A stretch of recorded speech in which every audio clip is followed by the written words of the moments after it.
toujours vivre le bien TV bilile le kamalo bana ebele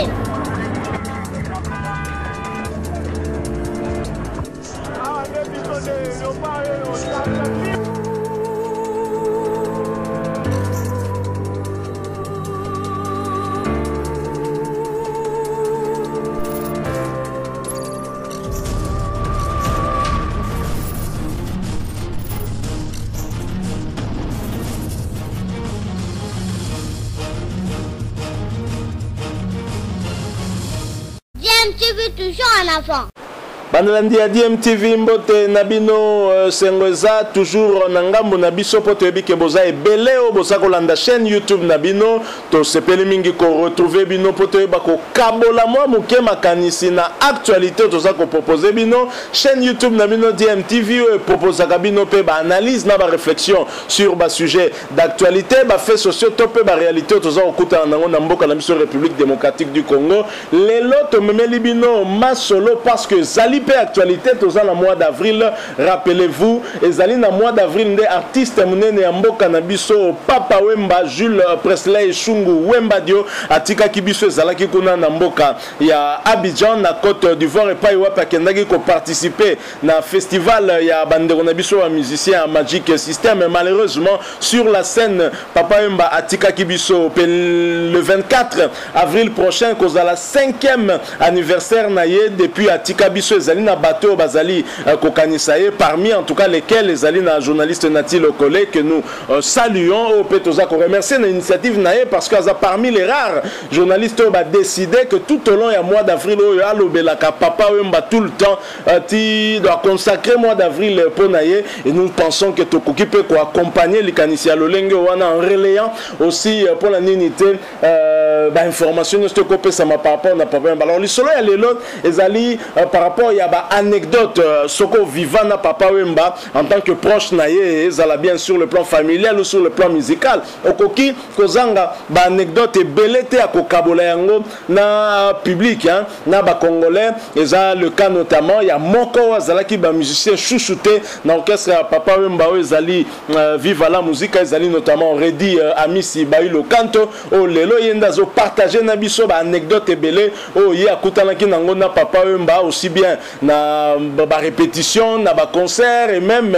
na ba voyage tango ba kendaki na monique eza très intéressant to kabola idée wana na bino to kabola sujet yango na bino bolanda Redi Amisi wo kandenga koloba ça va certainement vous faire plaisir et que vous rappelez bino lisusu nani Papa Wemba zalaki artiste et musicien munene na ba facette ebele pe na personnalité moko makasi mutu munene to perdaki en tout cas na mboka mais que nous allons continuer à célébrer parce que ndenge balobaka l'artiste ne meurt pas parce qu'il vit à travers ses œuvres. Papa Wemba jamais akufa. Je rappelle que vous avez la chaîne YouTube Nabino DMTV. Ceux qui vous avez abonné, mis abonné s'il vous plaît la chaîne Oyo. Que vous avez pété quoi activer notification juste en cliquant sur cette petite cloche comme on est quoi apparaître tant que mis abonné parce qu'il y a un monde qui permettre nayo on attaquer sous la prochaine vidéo te mettre en ligne pour nayo. Alors suivons pendant quelques minutes Redi Amisi ensuite nous allons nous retrouver pour conclure les solos Oyalelo. À tout de suite. On a déjà vu ces camarades, tous en moi battu belé. Après voilà. Et aujourd'hui mazan. Non, la pièce n'a que tout est l'ex-nga qui beaucoup d'appeler ça qui est. Pour amener mangai. Mais yo vite. Nga pire ah bien ko de pas on a l'air on a déjà ça. Il que dans un étudiant. Ouais ça. Ah c'est quoi. To na vis-à-vis on a to kuti était to kutaki était Akelia. Beaucoup le gars yelo sona na pon. To Akelia to kenanda ku. Ah petsango ye. Ah mais bon tenter ngana liana no. Bon to beti tout to na 17h. Lié madame Melina. Melina Nalula qui est moi Mikolo Mile qui est il y a beaucoup ah Melina c'est du magi parisienne ah maman Melina la tatake au moins on a l'attend lelo take au aina waze obima lelo après on a moni lijo to kota yenu jour mon alijo Lucien Ndaya qui après mais Lidjo n'était pas le même jour. Tant va présenter Il y a eu un événement, je me souviens comme si c'était hier, mais j'étais encore mon les amis dans la maison des anciens combattants. Oui. Il y avait un qui était venu en retard. C'est celui qui Christine, non, papa, na écran. Dans son écran petit. J'avais eu peur de mon ami, mais comment Robin en a monté en plein concert et puis à la télévision. Non. Il était comment, papa Wemba? Beaucoup côté Moussala, vraiment ça la nion pour respecter Moussala. Mais je le veux bien, mais à un moment donné, il y a un événement qui va vivre, on te tracer la biso, Kanaï, Banko, monde arabe, ça vient de vivre la musique. Il y a un côté, mais à un aliment, à mon militaire.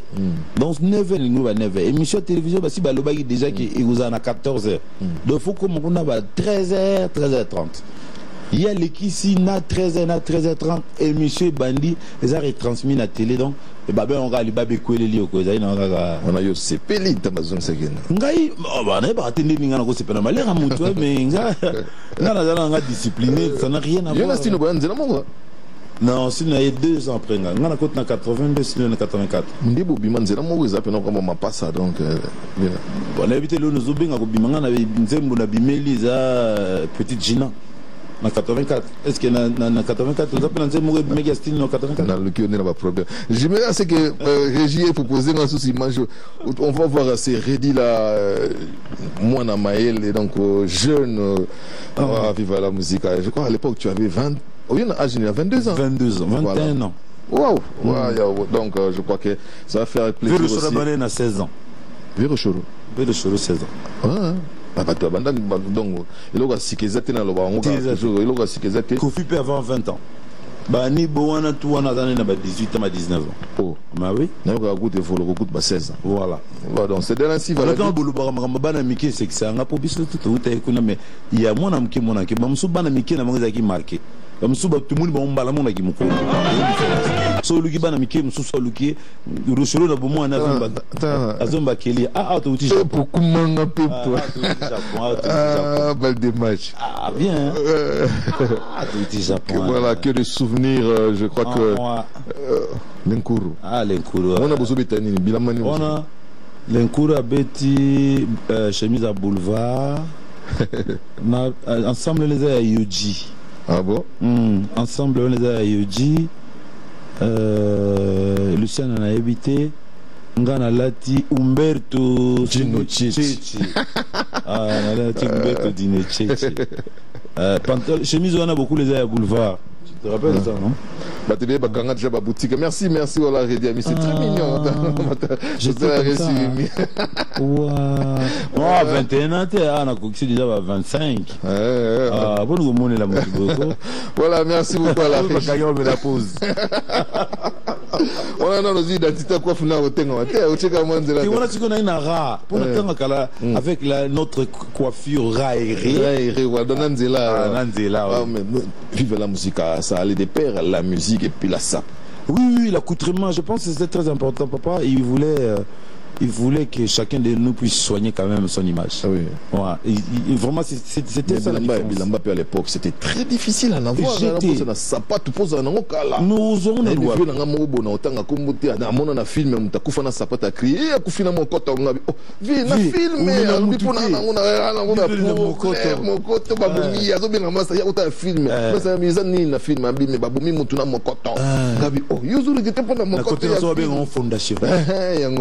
Mais papa, ils n'ont pas cité, il faut défendre ça et là où ils ont. Non, attends, trop bien en patrouille. On a pas trop bien en patrouille. C'est ce que les petits Banjili. Ok, Banjili, mais ça, moi, c'est un Aïkuna. On a basé un attend, on a banane. Basé un. Basiana, c'est-à-dire Jikin. Oui, autour bien habité au Tanin. Titi le volant Zaginete. Titi pas allé, mais Titi n'a encore mis les pour la forme. Yo. Il était. Il n'a comme les autres pas naïté. Il était gâté. Pour nous. Parce que les algama feeling était les algama qui les algama comme les banzembo zalak mutum sa peso forme tango balukam Congo a lobi makam forme ngam na piaki petite genèse anzem non nzema beaucoup ba comment na disquette nani ngondo respectaka beaucoup là les là milomba comme na to menga comme kangama bon ni sanga kufa il y a des sanga coup de back forme ambassy voilà ambassy il te comme l'ambassy on nous a vu la griffini le me pendant 10 jours mon 5 jours Oh, azuluka yo amba azuluka yo wono asiko to ngimba system mo to kangi cardinal bosa pale ngalo zati muzo yo kudodo kebina wana yo zelo ni nous sommes ensemble à cuire griffin ah il y a une griffin dès qu'à cuire pas mais siko ogotik ozong ça on est pour former mon zati bon donc il faut oser remplaçant pour ozong ça et puis na faut pas mon to bon to yebana na misa mo yula bol sindeli kasi ma forme yula oh na yeba ine kasi na forme na juste ko forme utinjili na yebisi yula ke forme na la tsango tronzo ya ngati yula pesa na forme no wana na peso suko forme wana ya utimiki te wana no kuta kina mikilite ma azana bilo na mati forme mona batu na pesi au sale change na juste ko forme wana na kena ondule anta mona maya la litina conseil onde ni forme wana biso to mona pasité. Mais mine de rien, musique est comme une facilité, les gens YouTube, et puis les gens n'ont pas là. Sont comme une célébrité. Oui. Ils ont kindena talent. Voilà. Célébrité. So Rochero, il y a qui talent isolant. Oh Danos Kanta, il y a qui talent isolant. Oh Moulembo, ba oyembaba. Ko palangana te koyoka balobi. Bomba na motema e mutu abseko na olinga babela bela na bali pal kwa alwa yaso ebisinga bien tu faisais bien albi na nga bien oui abi on ça on bien j'aimais beaucoup. J'aimerais c'est que préparer le bisota anecdote moko to bimbale ya papa wemba le temps pour on appeler ça soit sta pas comme na Canada ba yibi beaucoup le bilamba valise bilamba tu bungi tout donc on a mon local na mo eza banda kala donc ba yiba na monaka ikwaye ovia so bengayo ngai bonani wala boke yo yakana na valise dona tela so na koza ta déploiement ko na kati ala ta bilamba la ala ta nga muzo na Canada ba magasin zali papa wemba mais beaucoup mina butu pour bobeta lobi na tongo ayi pe na ba carte bancaire na eta siko yo latini tan ya zuya yo oh nga ya na forme mo belé ils ont tourné pour ça un mois kala pe ndi to do ba bataille na bisete papa ma kubulika ya yo tout à peu près mon bataille mon kaka esimbagi simba izo ayi na lufi la jeté mukomo toki Hollande tokomi na moloka ba futa siko ba nyoso ba zwaki wana ba nyoso zwaki wana ba bofi ba si c'est national ni comment il s'appelle ba maika ba tout wana ba futa ba mbongo le kabiso merci beaucoup te non mais nous futa ba largo le kabiso azon mulanja sukali abambanga pona na ba restaurant mine ba mikili kuna souvent za la ka te ka taper ko ngena mikili te ka ata pe suka les na restaurant oui yo ko ta restaurant te malewa